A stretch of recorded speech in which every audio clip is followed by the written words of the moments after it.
Hi friends, ఎలా ఉన్నారండి? అందరు బాగున్నారా? నేను కూడా చాలా బాగున్నాను. ఈరోజు వచ్చేసి ఎండ చాలా బాగా వచ్చింది.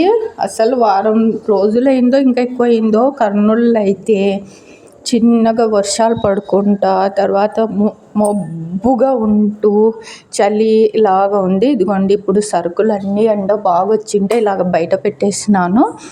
ఏంటివంటే బుడ్డలు, తర్వాత వచ్చేసి శనగ బ్యాళ్ళు, పప్పులు, తర్వాత వచ్చేసి పెసర బ్యాళ్ళు. ఇవన్నీ ఎండలో పెట్టడం వల్ల ఏమవుతుందంటే పురుగు పట్టదు. తర్వాత వచ్చేసి బుసి రాదు.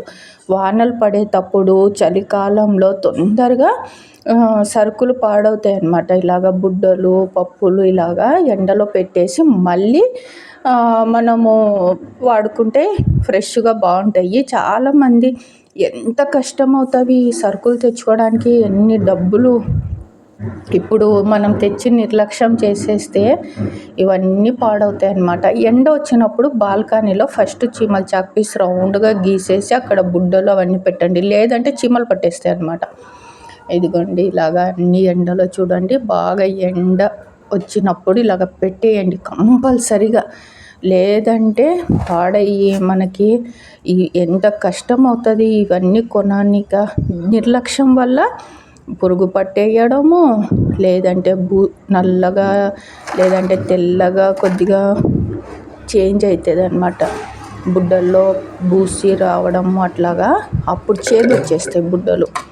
అలా కాకుండా ఇలాగ మనము కొంచెం టైం కేటాయించి ఇలాగ చేసుకోవడం వల్ల ఎంతో బెనిఫిట్ అన్నమాట.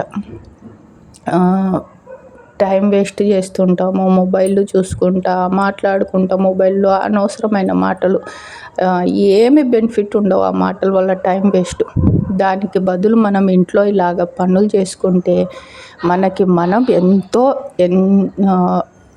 బెనిఫిట్, ఇంటికి ఉపయోగపడుతుంది అన్నమాట. తర్వాత వచ్చేసి మీకు ఇంకొక చిట్కా చెప్తాను చూడండి. గోధుమ రవ్వ, తర్వాత బొంబాయి రవ్వ ఫ్రెష్గా ఉండాలి అంటే సరుకులు తెచ్చుకుంటాం కదా మనము.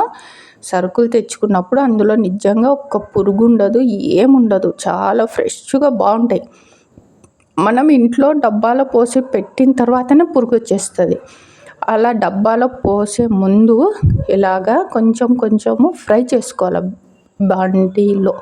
ఒక పెద్ద ఏదన్నా మీ దగ్గర బేల ఉంటే స్టవ్ ఆన్ చేసి సిమ్లో పెట్టండి. పెద్ద మంట పైన పెట్టొద్దండి, మాడిపోతుంది అన్నమాట. సిమ్లో పెట్టి ఇలాగ కొంచెం కొంచెం వేసుకుంటూ ఇలాగ కలిపి చల్లగా అయిన తర్వాత డబ్బాలో పోసి మూత పెట్టేయండి. మళ్ళీ వేడి వేడిగా ఉన్నప్పుడే కాదు, చల్లగా అయిన తర్వాత. ఇంకా అస్సలు పురుగు పట్టదు. తర్వాత ఉప్మా చేసుకుంటే చాలా టేస్ట్ ఉంటుంది, ఎందుకంటే ఫ్రై అయి ఉంటుంది కదా గోధుమ రవ్వ, పచ్చి వాసన ఉండదు. ఎంత బాగుంటుంది అంటే ఉప్మా తినని పిల్లలు కూడా ఉప్మా తింటారు, చాలా బాగుందమ్మా అని. ఇదిగోండి నేను ఇంకో అది అయిపోయిందా బొంబాయి రవ్వ కూడా ఇలాగా చేసేసాను అన్నమాట. తొందరగా ఫ్రై అయిపోతాయి. ఎండలో ఎండబెట్టి రవ్వ ఫ్రై చేసేస్తే తొందరగా అయిపోతుంది అన్నమాట పని. ఇప్పుడు నేను ఇంట్లో ఇంకా అయిపోయింది ఎండ, ఇంకా కొద్దిగా డౌన్ అవుతుంది.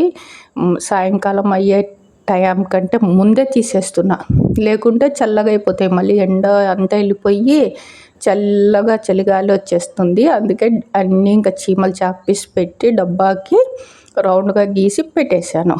ఇదిగోండి దొండకాయ చట్నీ చేశాను. దొండకాయలు శుభ్రంగా కడిగి, దొండకాయలు సన్నగా తరిగి, టమాటా, దొండకాయ, పచ్చిమిర్చి ఆయిల్లో ఫ్రై చేసుకొని మిక్సీ గిన్నెలో కొంచెం రాళ్ళ ఉప్పు, తర్వాత వచ్చేసి వెల్లుల్లి, చింతపండు, జీలకర్ర, కొన్ని నువ్వులు వేసి మిక్సీకి పట్టేశాను. వేడి వేడి అన్నంలో ఇలాగ దొండకాయ చట్నీ కలుపుకొని తింటుంటే అబ్బా టేస్ట్ సూపర్ ఉంది. మీరు కూడా ఇలాగ చేసుకొని తినండి, చాలా బాగుంటుంది చట్నీ. ఎప్పుడన్నా పప్పు తినబుద్ధి కాకపోతే ఇలాగ చట్నీ చేసుకోండి దొండకాయ తోటిగా. ఓకే అండి, బాయ్.